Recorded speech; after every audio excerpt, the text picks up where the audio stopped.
Plaintiff Mary Mascola has known the defendant for 20 years because he used to be married to her cousin.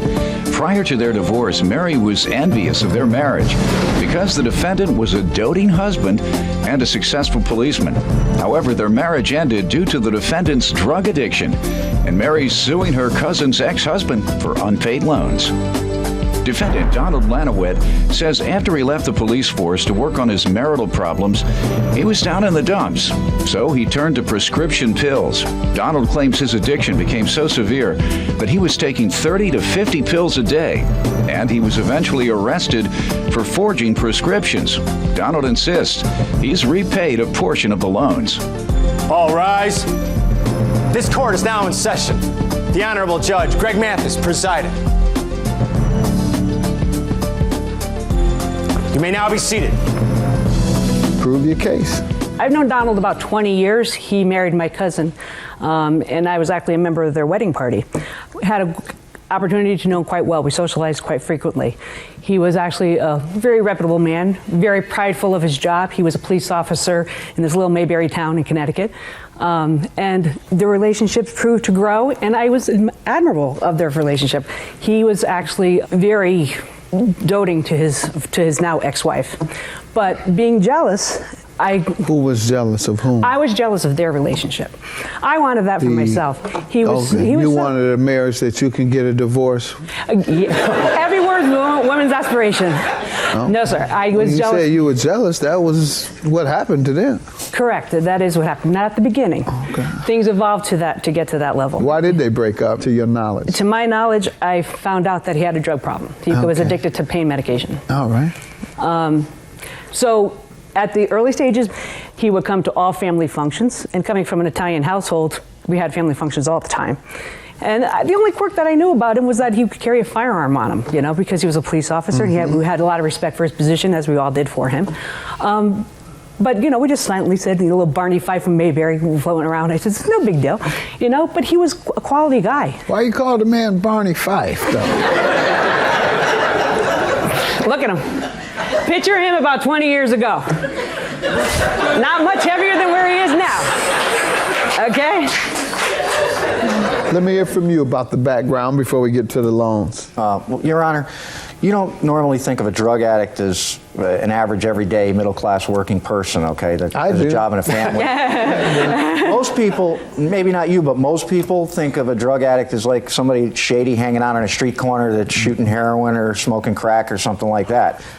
In 1989, I was injured while I was on the job. I was directing traffic. I was hit by a car, and I injured my shoulder and my neck.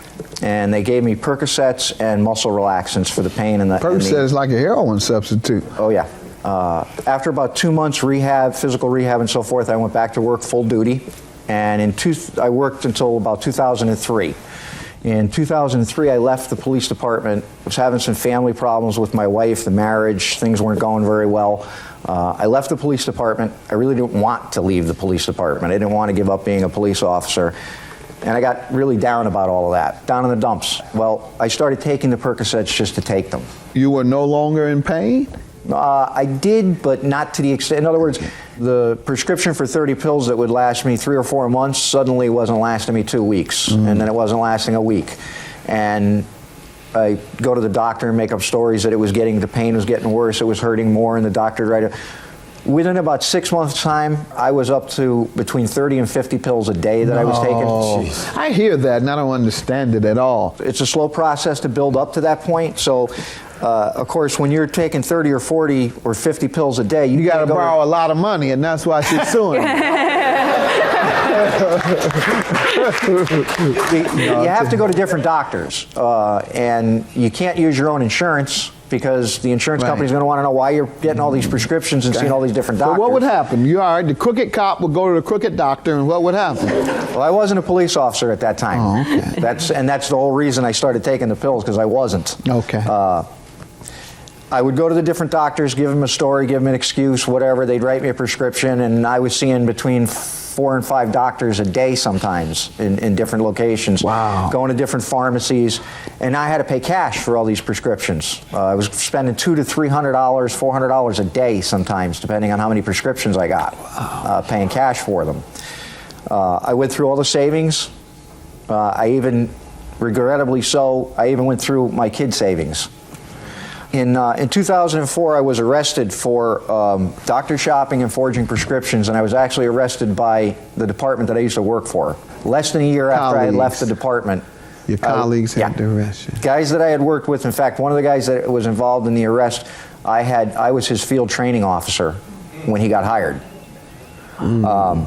How was that when they pulled Embarrassing. Tell me what happened. Describe that arrest. They called me up and they said, Donnie, we have a warrant for your arrest. You need to come down here and turn yourself in. We're not going to come looking for you, embarrass you like that, but you need to come down here and turn yourself in. Otherwise, we are going to come looking for you. So I showed up at the department. Of course, they didn't come looking for me, but it was just funny that the news people were there when I showed up at the department to turn myself in. We were able to post we got a bondsman, was able to post the $250 cash for the bondsman to get out, and I had a court date in 2 weeks. Within a week, I got arrested by another department because I had gone out that week right after the arrest and couldn't go to the doctors anymore, so I started writing my own prescriptions. Wow.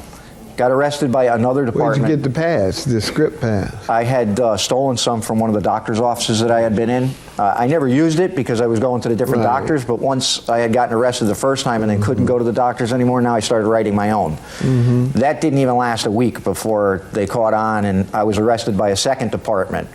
I was released on a promise to appear in court, and I went to voluntarily check myself into a rehab, and after 1 day of being in the rehab, in my mind, I wasn't getting the attention that I should have been getting. I was going through withdrawals. I didn't feel well. Right.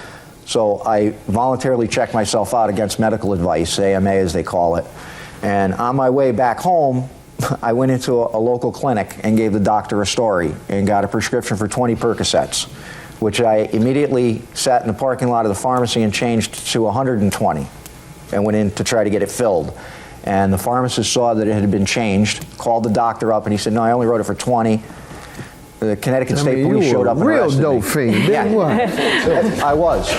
What ultimately happened? We have to get to the loans. What ultimately happened was I had 3 arrests pending from 3 different departments, had basically no money left. We were getting letters from the bank saying that they were going to foreclose on the house and stuff like that because I'd Did gone you through ever all the go into mortgage money. recovery at a rehab? I went to a rehab down in Florida. I spent 33 days down there. I voluntarily checked in. Have you relapsed? 33 days. Nope. I have When not was relapsed since. That was in 2004. All right. Let me allow her to tell me about the loan. I'm glad you went and obtained treatment and you haven't relapsed. Go ahead. Your Honor, I was not aware of this drug problem that he had at the time. However, I do know of some disciplinary actions that he had at work. Okay, we're past his right. But he needed money for an attorney. Right. So I knew that it was real, so I made out a check. When? On September 15th, 2004. What were the terms of repayment? It was verbal. He said 6 months, I'll have you paid back. Okay, how much? $2,500. And you're suing for $3,250. So Correct. was there another loan? There was. In November, he contacted me again saying that marital assets have been misappropriated and how he needed another $2,500 or else the house was going to be foreclosed on. They have 2 small kids. There's no way I'm going to let that happen. And has he paid anything? Yes, I did receive sporadic payments throughout the course of What was the total amount? $1,750. All right. Sir, what do you want to tell me about paying these loans? I knew that my ex-wife had given Mary some money. Did you borrow $5,000? Let's start there. Yes, we did. All right. What is the total amount that has been repaid on your behalf by you, by whomever on your behalf? $1,750. Do you have a defense to not paying the other $3,250? I was under the impression that there was the statute of limitations that expired or lapsed after all this time. When is the last time you paid or your wife paid on your behalf? 2 years ago. Okay, so that's the time in which you breached the contract. So the statute of limitations doesn't kick in until you've breached the agreement. Not the time that the agreement was made. It's the time in which you've breached the agreement, because that's the only time in which she's allowed to take legal action. So she has 3, 4, or 6 years, depending on the state, to sue you. You understand? Yes, sir. You understand? Yes, sir. All right, I'm trying to teach a little law here. You understand? No. $3,250 is your judgment. Have a good day. Don't judge a book by insurance cover. A very close friend of yours might have a prescription addiction problem, and try to help him out. I had no clue, no idea this man had a problem at all. I'm telling you, you're a good actor, Don.